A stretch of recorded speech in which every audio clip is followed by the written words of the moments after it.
సౌర కుటుంబంలోని గ్రహాల్లో భూమి ఒకటి. సూర్యుడి నుండి దూరంలో ఇది మూడవ గ్రహం.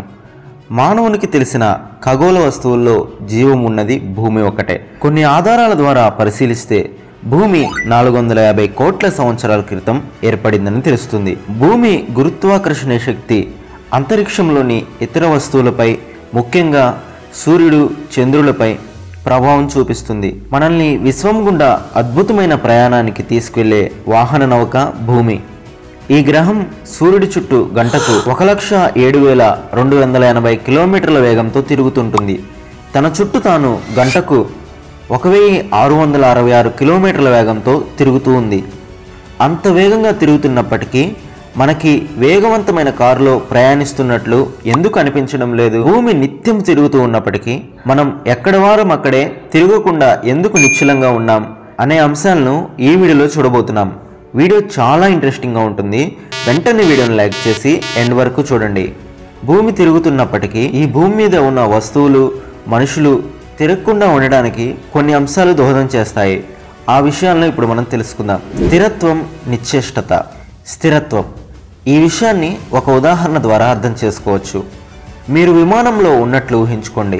విమానం టేకాఫ్ అయినప్పుడు సీట్లో కూరుకుపోతున్నట్లు అనిపిస్తూ ఉంటుంది. ల్యాండింగ్ అయినప్పుడు ముందుకు పడిపోతున్నట్లు అనిపిస్తూ ఉంటుంది. ఎందుకంటే నిశ్చేష్టంగా ఉండటం మనల్ని విశ్రాంత స్థితిలో ఉండేలా చేస్తుంది.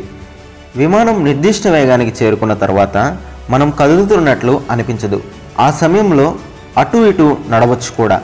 అంటే విమానం ఒక నిర్దిష్ట వేగంతో వెళ్తున్నప్పుడు అది దాదాపు కదలకుండా నిశ్చలంగా ఉంటున్నట్లు అనిపిస్తూ ఉంటుంది. భూమి విషయంలో కూడా అదే జరుగుతుంది. స్థిరమైన వేగంతో తిరుగుతుండటం వల్ల కదులుతున్నట్లు అనిపించదు. మనుషులతో సహా భూమిపై ఉన్న ప్రతిదీ ఒకే స్థిరమైన వేగంతో ప్రయాణిస్తూ ఉంటుంది. భూమితో పాటు తిరుగుతూ ఉంటుంది. అందుకే కదులుతున్నా కూడా మనకు ఏమీ అనిపించదు. కేవలం ఈ ఒక్క అంశమే కాకుండా మరెన్నో ఇతర అంశాలు కూడా ఇందులో ఇమిడి ఉన్నాయి. మరొకటే శక్తి ప్రభావం. భూమి తిరుగుతున్నట్లు ఎందుకు అనిపించదో అర్థం చేసుకోవడానికి గురుత్వాకర్షణ శక్తి కూడా ఉపయోగపడుతుంది. దీన్నే గ్రావిటీ అంటారు. ఒక కారులో ఒక లైన్లో నిర్దిష్ట వేగంతో స్థిరంగా వెళ్తున్నారని అనుకోండి. అప్పుడు కారు కదులుతున్నట్లు మీకు అనిపించదు. కానీ కారు మలుపు తిప్పుతున్నప్పుడు మిమ్మల్ని కారులో నుండి బయటకు తోసివేస్తున్నట్లు అనిపిస్తూ ఉంటుంది. కారు మలుపు తిరిగిన దానికి వ్యతిరేక దిశలో ఇది ఉంటుంది.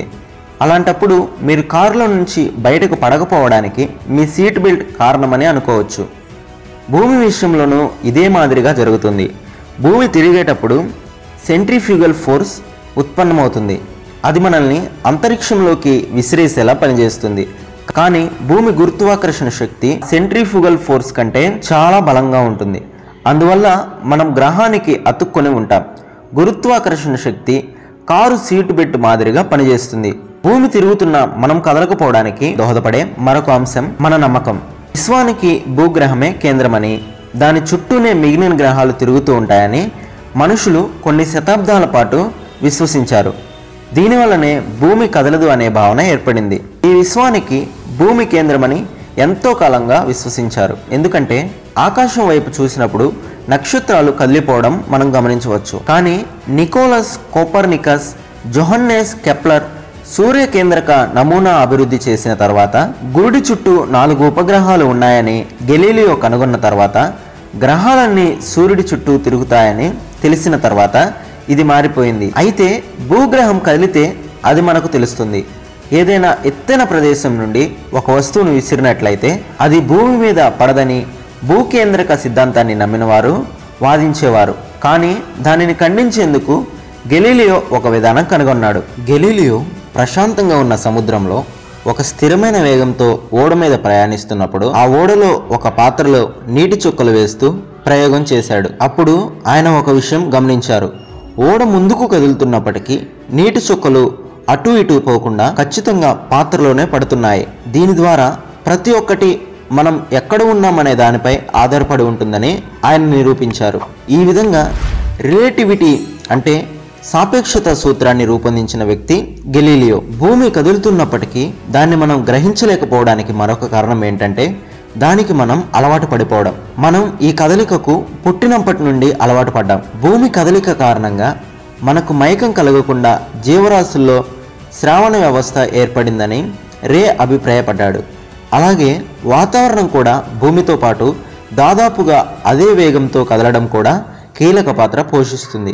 భూమి చుట్టూ ఉన్న గాలిపొర కూడా అదే వేగంతో తిరుగుతుండటం వల్ల భూమి తిరుగుతున్నప్పుడు మనకు గాలి కూడా తిరుగుతున్నట్లు అనిపించదు. భూమి కదలిక విశ్వంలో గాలిని సృష్టించదు, ఎందుకంటే విశ్వం అంతా శూన్యంగా ఉంటుంది. ఈ విషయాన్ని రే చెప్పారు. ఈ అంశాలను బట్టి గమనించినట్లయితే భూమి నిత్యం తన చుట్టూ తాను తిరుగుతూ సూర్యుడి చుట్టూ తిరుగుతున్నప్పటికీ కూడా భూమి మీద నివసించే మనం తిరగకపోవడానికి కారణాలుగా వీటిని చెప్పవచ్చు. ఈ వీడియోలో ఇంతే. వీడియో ఏ విధంగా అనిపించిందో కింద కామెంట్ సెక్షన్లో షేర్ చేసుకొని వీడియో నచ్చినట్లయితే డెఫినెట్గా లైక్ చేయండి. మరొక వీడియోతో మళ్ళీ కలుద్దాం. Thanks for watching.